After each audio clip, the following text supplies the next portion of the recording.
Morning, જય શ્રી કૃષ્ણ, મહાદેવ હા કેમ છો? બહુ મજામાં સમજો ભાતની સીટી લાવવા માંડી છે તમે. અને આજે છે કયો વાર છે? સોમવાર.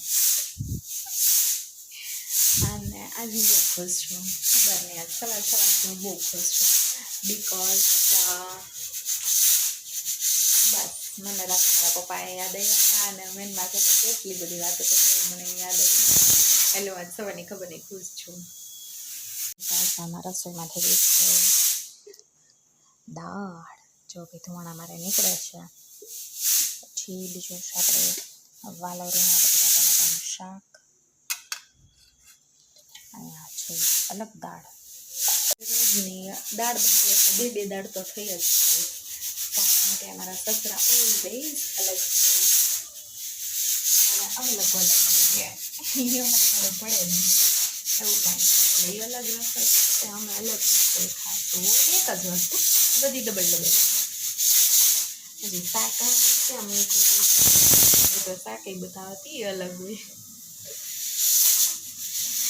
અને એક રોટલી જ માર મેળ બધાની એક, બાકી દાળ શાક ભાતે અલગ કરું છું.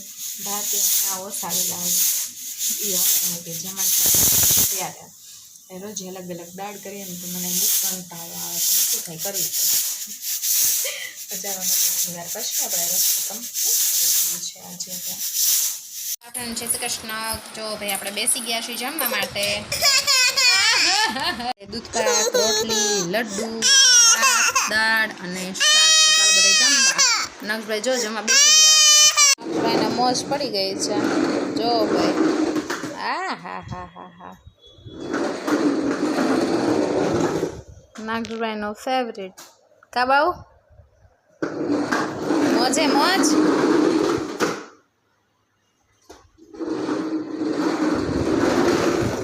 જો ભાઈ એના સ્ટન્ટ જો.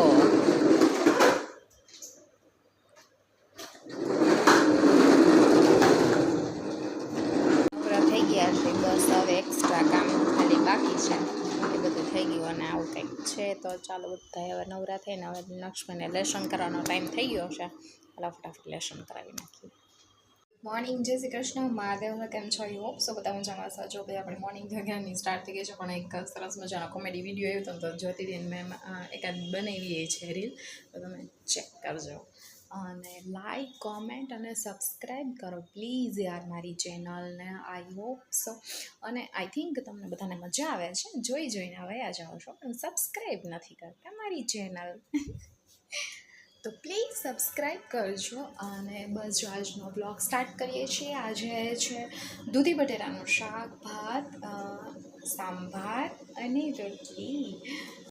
આજે બહારથી લઈ આવ્યા હતા, એ તમને સરપ્રાઈઝ કર્યો. જો સાંભાર મેં સરખું કર્યું છે, બહારથી લઈ આવ્યા હતા તો બહુ તીખું હતું. અને દૂધી બટેટાનું શાક અહીંયા સરસ થઈ ગયું છે. આમાં થઈ ગયા છે ભાત. ભાઈ છે સરપ્રાઈઝ દાળવાળું છે અને છે આલુ પરાઠા જે બહારથી લઈ આવ્યા હતા.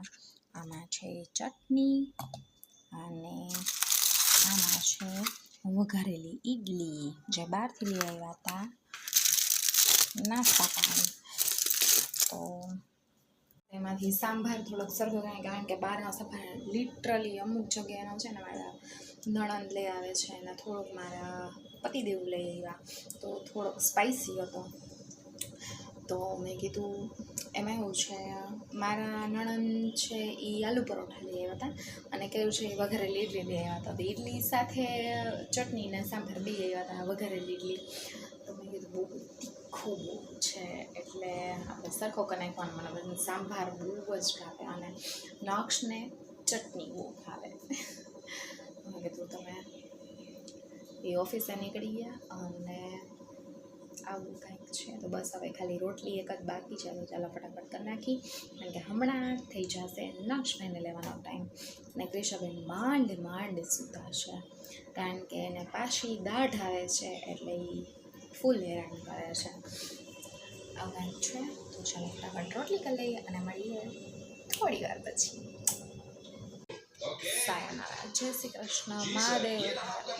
અને પ્લીઝ તમે મારા જો વિડીયો જોતા હોય તો લાઈક કરો અને સરસ મજાની કોમેન્ટ કરો અને સબસ્ક્રાઈબ કરો. Bye bye.